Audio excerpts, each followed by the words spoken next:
창세기 36장 20절에서 30절까지 말씀 묵상하겠습니다.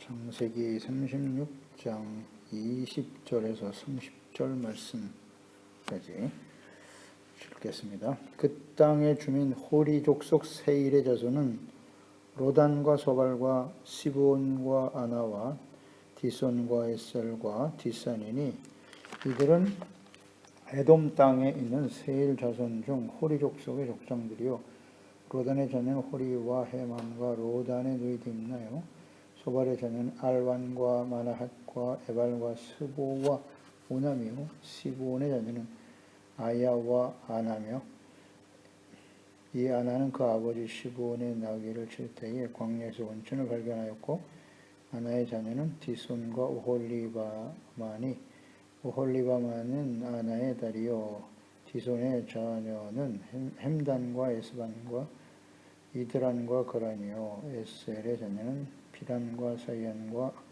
아간이요 디산의 자녀는 우스와 아란이니 호리 족속의 족장들은 곧 로단 족장, 소발 족장, 시브온 족장, 아나 족장, 디손 족장, 에셀 족장, 디산 족장이라. 이들은 그들의 족속들에 따라 세일 땅에 있는 호리 족속의 족장들이었더라. 아멘. 경건한 가정과 아내의 중요성. 야곱의 12아들이 언약을 계승하는 이스라엘 민족의 토대가 되었고 형에서는 하나님께서 리브가에게 말씀하신 대로 한 민족을 이루게 되죠. 에돔 족속을 이루는 크게 번성하는 일이 말씀이 성취되었죠. 에서는 복의 근원이 되는 야곱과 함께 거주하면서 하나님을 경외하며 살아갈 수 있는 기회가 주어졌지만 재산과 가축이 많아서 서로 함께 동거할 수 없었다. 너무 부자가 되어서 함께 살아갈 수 없어 헤어졌고 하나님의 탓을 받는 복에서 멀어졌습니다. 그래서 후일 언약의 백성 이스라엘을 대적하는 자들이 되어 멸망의 길을 가게 됩니다. 그러니까 에돔은 그 이후에 역사들을 우리가 계속 묵상하겠습니다만 끊임없이 이스라엘, 야곱의 후손 이스라엘을 대적했다. 애굽에서 구원받은 이후에 약속의 땅 가나안을 향해서 갈 때 민수기 20장이죠. 17절 21절에 보면 청하건대 우리에게 당신의 땅을 지나가게 하소서. 모세가 지금 에돔에게 가서 그 길을 지날 수 있도록 요청하고 있는 내용이죠. 우리가 밭으로나 포도원으로 지나가지 아니하고 우물물도 마시지 아니하고 왕의 큰 길로만 지나가고 당신의 지경에서 나아가기까지 왼쪽으로나 오른쪽으로나 치우치지 아니하리이다 한다 했더니 에돔 왕이 대답하되 너는 우리 가운데로 지나가지 못하리라. 내가 칼을 들고 나아가 너를 대적할까 하노라. 이스라엘이 이르되 우리가 큰 길로만 지나가겠고 우리나 우리 짐승이 당신의 물을 마시면 그 값을 낼 것이라. 우리가 도보로 지나갈 뿐인즉 아무 일도 없으리이다 하나 그는 이르되 너는 지나가지 못하리라 하고 에돔 왕이 많은 백성을 거느리고 나와서 강한 손으로 막으니 에돔 왕이 같이 이스라엘이 그의 영토로 지나감을 용납하지 아니하므로 이스라엘이 그들에게서 돌이키니라. 그 길을 가로막았습니다. 값을 지불하겠다고 물을 마시거든. 비용이 들면 지불하겠다라고 말했지만 믿지 않았죠. 신뢰가 없습니다. 그래서 에돔이 그 길을 가로막았다. 하나님께서 이러한 에돔의 행위를 다 알고 계시죠. 기억하셨다가 에돔을 멸망의 길로 인도하시는 중요한 원이 되었죠. 오랜 시간 동안 사실 에돔은 애써 야곱의 형제이기 때문에 멀리 할 수 없습니다. 그들을 미워하지 말라고도 하셨어요. 하나님께서. 오랜 시간 기회를 주셨지만 에돔은 결국 돌아오지 못했다. 역대 28장에도 보면 이 왕정 시대에도 끊임없이 대적했어요. 다윗 시대에도 다윗의 호의를 거절하고 대적하는 그런 모습도 보였고요. 28장 16절 17절에 보면 아하스 왕 시대에 아스루 왕에게 사람을 보내어 도와주기를 구하였으니 이는 에돔 사람들이 다시 와서 유다를 치고 그의 백성을 사로잡아 갔기 때문이다. 끊임없이 이스라엘을 공격했어요. 대적이 되었습니다. 그러니까 이렇게 에서의 후손들인 에돔이 이스라엘의 형제인데요. 이 이스라엘의 대적이 된 원인이 뭘까? 그 원인. 에서가 왜 이렇게 되었습니까? 에서의 후손들이 같은 형제인데. 언약의 백성인 야곱의 후손인 이스라엘과의 근본적인 차이는 뭘까? 이렇게 우리가 생각해 보면 에서는 장자의 명분을 중하게 여기지 않았던 사람이었어요. 그리고 결혼, 즉 아내를 가나안 족속에게서 취함으로써 하나님을 경외하는 삶을 잃어버렸기 때문이다. 이게 이제 원인이 되는 것입니다. 그리고 우리가 선행주에서 묵상됐듯이 야곱과 함께 거주할 수 있었습니다. 그런 기회가 있었지만 자신의 재산이 많고 소유가 많음으로써 함께 거주할 수 없게 되었다. 뭐 이런 것도 하나의 원인이 되겠죠. 언약의 복을 이어받은 하나님의 구속사를 이어받은 야곱. 그 언약의 핵심은 복의 근원이 되는 것이거든요. 믿음으로 말미암아 의롭다함을 얻고 하나님의 다스리시는 의의 거룩한 백성이 되어 모든 사람들에게 이 하나님의 다스림을 받는 복의 근원이 되게 하는 것. 이게 이제 야곱이 계승하게 된 아브라함에게 주어진 언약의 복인데 이것을 함께 누릴 수 있었어요. 복의 근원이니까 그와 함께하면 함께 복을 받는 것입니다. 그렇지 못했다는 거죠. 에서는 그 길에서 떠나고 벗어났다. 그랬더니 그게 이제 시작이 되는 겁니다. 딱 야곱과 갈라서는 그 순간 그 시작이 역사를 이루게 되는 거예요. 그 한순간의 시작이 에돔의 후손을 이루게 되는 것이고 많은 시대를 거쳐가면서 결국 이렇게 이스라엘을 대적하는 그 순간의 선택이 그 후손에게 얼마나 큰 영향을 미치는가. 이것이 창세기가 우리에게 주는 교훈입니다. 한순간의 사건이 그 후대에 엄청난 영향을 미친다는 거예요. 그래서 이 성향을 우리는 잘 이해해야 합니다. 이 창세기가 그래서 중요한 거예요.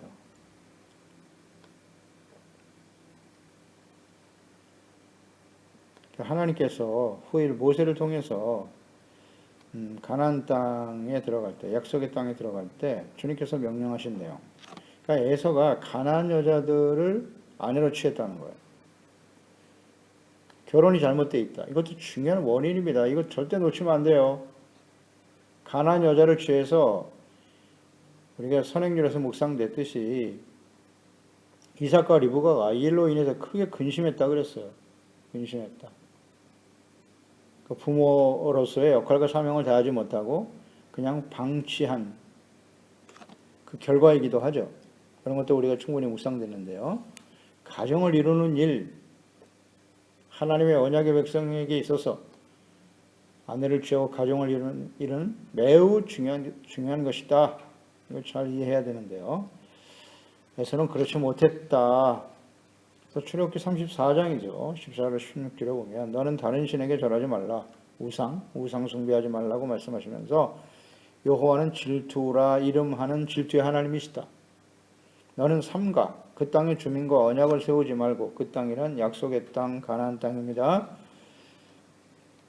언약을 세우지 말지니 이는 그들이 모든 신을 음란하게 섬기며 그들이 신들에게 제물을 드리고 너를 청하면 네가 그 제물을 먹을까 함이며 또 내가 그들의 딸들을 내 아들들의 아내로 삼음으로 그들의 딸들이 그들의 신들을 음란하게 섬기며 내 아들들에게 그들의 신들을 음란하게 섬기게 할까 함이니라.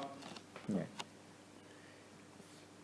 가나안 7족속들과 그 딸들과 내 아들을 결혼시켜서는 안 된다. 그 이유가 뭐다? 우상 문화에서 자란 그 딸들을 아내로 맞이하게 되면 내 아들들이 그 딸들의 영향을 받아서 다른 신 우상을 섬기게 될 거다. 이렇게 경고하셨음에도 불구하고 가나안 정복 이후에 이 말씀을 제대로 지키지 못했지요. 다 쫓아내지도 못했고 그들과 혼합되어 살다가 여호수아가 죽고 나니까 사사시대를 맞이하게 되는 거예요. 우상숭배.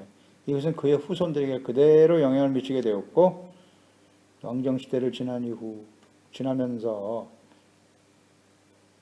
끊임없이 문제가 된 게 무엇입니까? 우상숭배입니다. 우상숭배. 하나님을 버리고 하나님의 성전을 더럽히고 성전에 우상을 세우고 그 결과는 어떠한고? 이것이 열왕기 시대의 자세한 기록이 우리에게 주는 교훈이죠.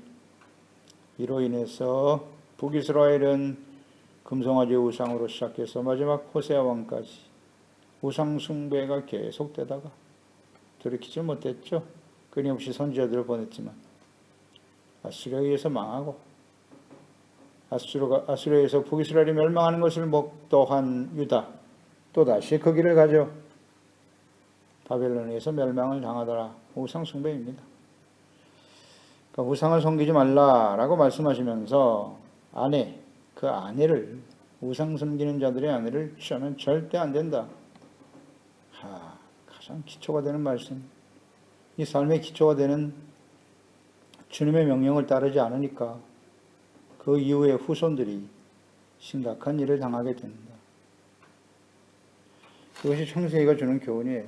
하나님의 뜻은 아브라함이 그 아들 이삭의 아내 리브가를 선택할 때 야곱을 외삼촌 라반에게 보내지 않습니까? 그러니까 리브가를 선택할 때도 그렇고 야곱을 외삼촌 라반에 보내어 거기서 아내를 선택했단 말이에요. 셈족, 가나안 함족 속의 함의 후손이 아니라 셈의 후손들에게서 아내를 얻었다. 이것은 하나님의 뜻이에요. 왜 그렇게 하셨겠어요? 하나님을 경외하는 믿음을 잘 유지할 수 있도록. 물론 우리가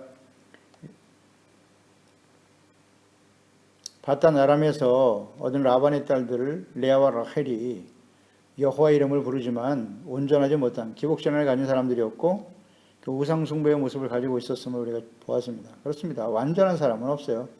그러나 하나님을 알고 하나님의 이름 앞에 주님을 경외하는 삶을 살아가는 것, 이것은 매우 중요하다. 그러니까 어려서부터 하나님을 경외하는 삶을 살아가는 것, 끊임없이 경건의 훈련을 받으며 살아가는 것이 얼마나 소중한가, 이런 것들을 우리 묵상하게 돼요. 그러니까 이 성경에 보면 이 구속사를 이어가는 사람들의 특성이 철저하게 하나님을 경외하는 그런 사람들과의 만남이라는 거예요. 그들을 통해서 이어져 간다는 것, 이거 성경이 주는 우리에게 중요한 가르침입니다.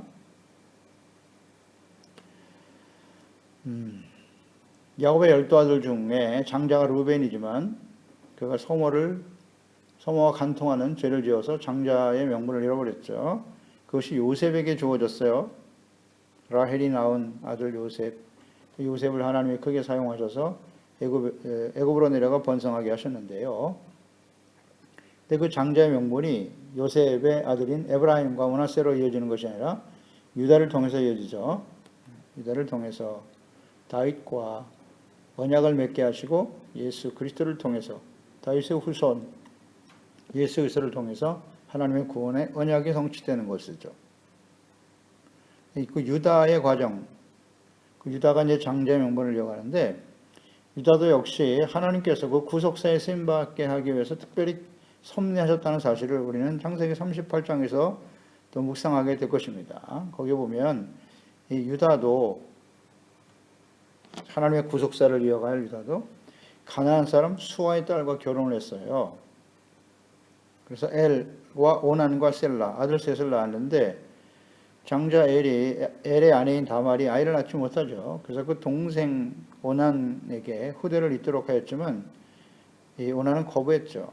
그래서 엘과 오난의 행위가 악하기 때문에 하나님께서 그들을 죽게 하셨다라고 말씀하고 있습니다. 그래서 셀라가 너무 어리기 때문에 막내 아들이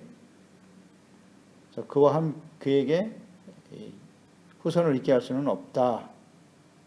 그래서 며느리인 다말이 시아버지 유다를 속여서 직접 아이를 낳게 되죠. 그래서 그가 아이를 잉태할 때 이제 쌍둥이를 잉태하게 되는데 베레사와 세라라고 하는 아들을 낳게 하죠.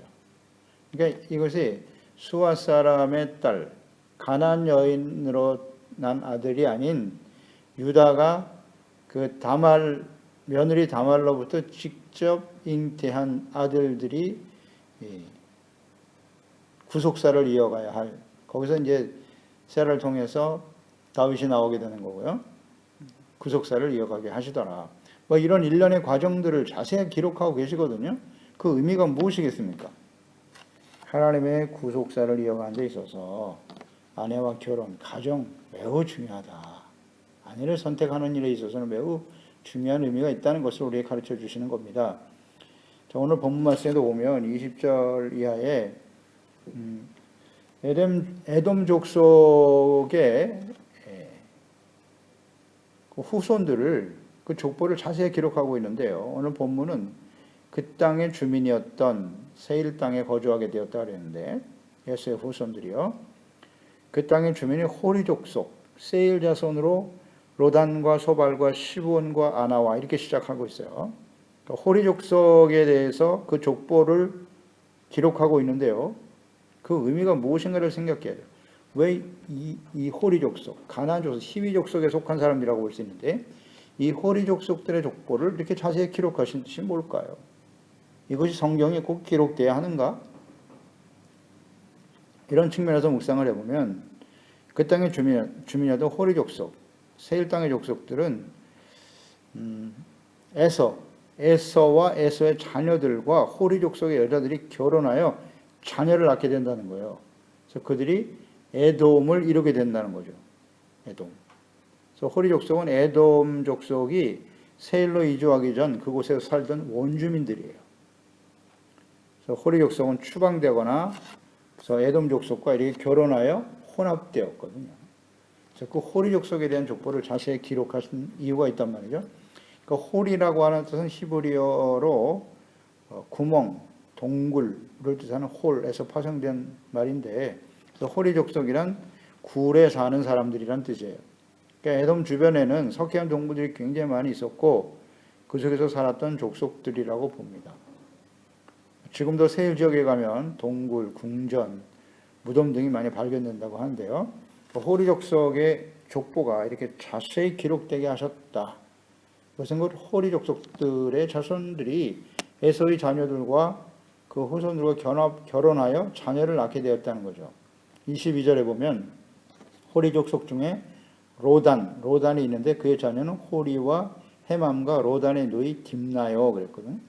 그러니까 딥나는 호리 족속인 로단의 딸인 딥나는 에서의 아들 엘리바스의 첩이 되어 아말렉을 낳게 됩니다. 우리가 36장 12절에서 묵상했죠. 36장 12절에 보면 에서의 아들 엘리바스의 첩 딥나는 아말렉을 엘리바스에게 낳았으니 이들은 에서의 아내 아다의 자손이며 그랬죠. 호리 족속의 딸인 딥나가 에서의 아들 엘리바스의 첩이 되어 아말렉을 낳게 되더라는 거죠. 그래서 이 아말렉이 뭐 성경에 계속 나타나겠지만 이 아말렉은 끊임없이 이스라엘을 대적하는 족속이 되었죠. 출애굽기 17장에도 아말렉과의 전쟁이 나타나고 또 사울왕 시대에도 아말렉과의 전쟁, 또 아각 왕을 살려놓는 잡아오는 바람에 결국 하나님께서 사울을 폐위해야 되겠다라고 하는 결심을 하게 되죠. 하나님의 말씀을 불순종하는 사울. 아무튼 끊임없이 이 아말렉은 이스라엘이 대적이 된 건 틀림없죠. 그 시작이 바로 이 에서의 후손에서부터 호리 족속과의 혼합에서부터 시작됐다. 이것을 보여주려고 하시는 거예요. 24절에도 보면 시브온의 자녀는 호리 족속이죠. 호리 족속의 자녀 아야와 아나이며 이 아나는 그 아버지 시브온의 나귀를 칠 때 광야에서 원초를 발견했다. 아나의 자녀는 디손과 오홀리바마니 오홀리바마는 아나의 딸이며 이렇게 나와 있죠. 그러니까 호리 족속 시브온의 딸 아나가 낳은 오홀리바마는 에서의 아내가 된 여자예요. 36장이죠. 창세기 36장 2절에 에서가 가나안 여인 중 헷 족속 엘론의 딸 아다와 휘 족속 시브온의 딸인 아나의 딸 오홀리바마를 자기 아내로 맞이하고 이렇게 돼 있거든요. 36장 2절에 의하면 히위 족속 15원의 딸이다 그랬거든요. 히위 족속이다. 오늘 본문 말씀에는 이것을 호리 족속이다, 동굴에 사는 사람들이라고 표현하고 있는데, 그러니까 세일 땅에 거주하고 있었던 이 호리 족속은 히위 족속과 같은 족속들이다, 그런 의미잖아요. 그러니까 히위 족속은 그 이후에 가나안 정복을 향해 나아갈 때 출애굽기에서 모세를 통해서 하나님께서 언급하신 가나안 7족속 중에 하나죠. 히위 족속, 여부스. 이들과 절대 그 딸들과 혼인해서는 안 된다라고 말씀하셨거든요. 그러니까 그 근원을 지금 보고 있는 거예요. 근원. 그 근원이 어디냐? 호리 족속 가나안 여인이고 이들이 에서의 후손들과 혼합됐다. 결혼을 함으로써 에돔 족속이 되었다라는 근본을 지금 말씀하고 계시는 거죠. 그러니까 가나안 원주민이었던 호리 족속, 히위 족속들과 혼합되어 버린 에서의 후손들은 하나님의 언약을 계승하여 하나님을 경외하며 복의 근원이 되는 야곱의 후손인 이스라엘과 완전히 다른 길을 가게 되었다는 것입니다. 여기가 시작이에요. 에서와 야곱이 갈라지게 된 가장 중요한 원인, 기초, 시작. 그것이 결혼에 있다는 거예요. 히위 족속, 호리 족속들의 딸들을 아내로 맞이한 것이 결정적인 이유가 되었다. 어떻습니까? 이게 무리한 해석일까요? 무리한 적용인가요? 그렇지 않습니다. 결국은 이스라엘이 대적이 되어 멸망하게 된다. 우리가 출애굽기 34장에서 하나님이 가나안 땅에 들어가면서 그 가나안 족속들과 절대 혼합하고 결혼하지 말라고 하신 뜻과 일치되는 거죠. 하나님은 어제나 오늘나 영원토록 동일하시거든요. 출애굽기 시대, 모세 시대의 하나님과 지금 야곱 시대의 하나님이 다르신가요? 같은 하나님이시죠. 그러니까 하나님의 뜻은 변하지 않아요. 성경 전체 오늘 이 시대까지 그대로 이어지는 겁니다. 과거의 하나님과 이 시대 예수 그리스도 안에서 우리를 구속하시고 구원하신 하나님의 뜻이 다를까요? 늘 우리가 묵상되는 바이지만 성경 말씀이 진리다, 하나님의 말씀과 뜻이다 라고 믿는 것이 우리 신앙의 기초입니다. 그러면 창세기에 나타난 하나님이나 신약시대에 예수를 보내시고 구원하신 하나님이나 같은 하나님이세요. 오늘 이 시대에 예수 그리스도 안에서 우리를 구원하신 하나님과 같은 하나님이십니다. 하나님의 뜻은 같다. 잊지 말아야 합니다. 그래서 우리가 성경을 진리로 믿고 묵상하는 것 아니겠습니까? 이거 그냥 옛날 이야기입니까?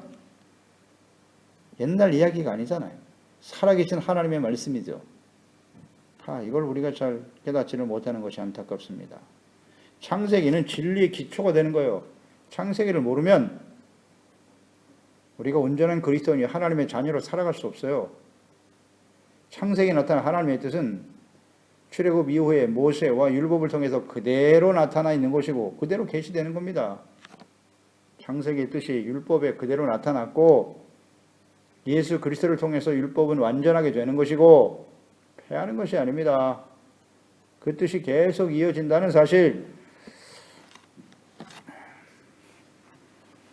기초를 바르게 세우지 못하면 그 이후 어떤 결과를 가져오게 되는지를 깨우쳐주는 교훈과 지혜입니다. 그게 창세기예요. 그러니까 에서의 후손인 에돔의 족보를 자세하게 기록하신 이유인 것이죠.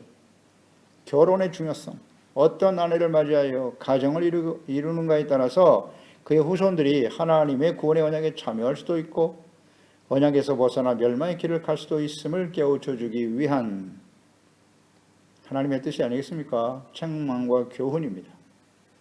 예수 그리스도의 구원의 언약에 참여하여 하나님을 경외하는 아내와 경건한 가정을 이루고 구원의 언약을 자녀들에게 계승하며 모든 사람들에게 복의 근원이 되어 살아가는 것이 그리스도인들을 구원하신, 우리를 구원하신 하나님의 뜻이며 목적이라는 사실을 잊지 말아야 합니다.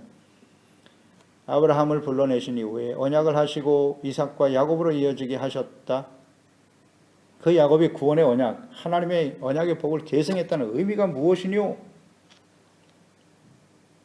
그의 아내들을 선택하게 하시는, 결혼하게 하시는 하나님의 뜻이 무엇이뇨? 자녀를 출산하게 하시는 하나님의 뜻이 무엇이뇨? 매우 중요합니다. 이것이 핵심이에요.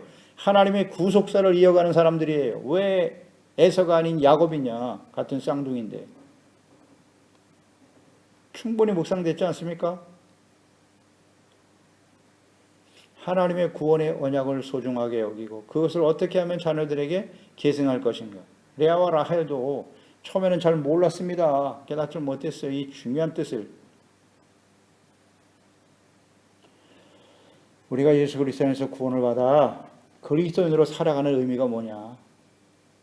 아내를 맞이하고 가정을 이루고 자녀를 출산하는 그 의미의 목적이 무엇인가를 똑바로 이해해야 합니다. 그냥 남녀가 만나서 서로 좋아하는 인간적인 사랑, 에로스죠. 인간적인 사랑으로 이루어진, 그러다가 그것이 계속되지 못함으로써도 얼마든지 또 갈라질 수밖에 없는 그 자녀들에게, 자녀를 출산하면서도 그 자녀가 자신의 경쟁을 위해서 남들에게 자신이 이루지 못한 꿈을 이루기 위해서 욕망의 대상입니까? 욕망을 충족시키는 대상이 자녀예요? 아주 근본이 잘못되어 있어요. 근본이 잘못되어 있습니다. 왜 결혼을 해야 되고 어떤 아내와 남편을 맞이해야 하며 거기서 자녀를 낳아서 양육하는 이 모든 가정, 이게 너무 세속화되어 있단 말이에요. 의미를 몰라. 그저 잘 먹고 잘 살고 이 세상에서 출세하고 성공하고 더 많은 것을 소유하며 그게 삶의 목적인가요? 그럼 이방인과 뭐가 달라요? 믿지 않는 사람과 뭐가 다르죠? 이것이 오늘날 이 시대의 교회와 그리스도인들의 모습이 아닌가? 심각한 문제입니다, 사실. 뭐 아무렇지도 않게 여겨요.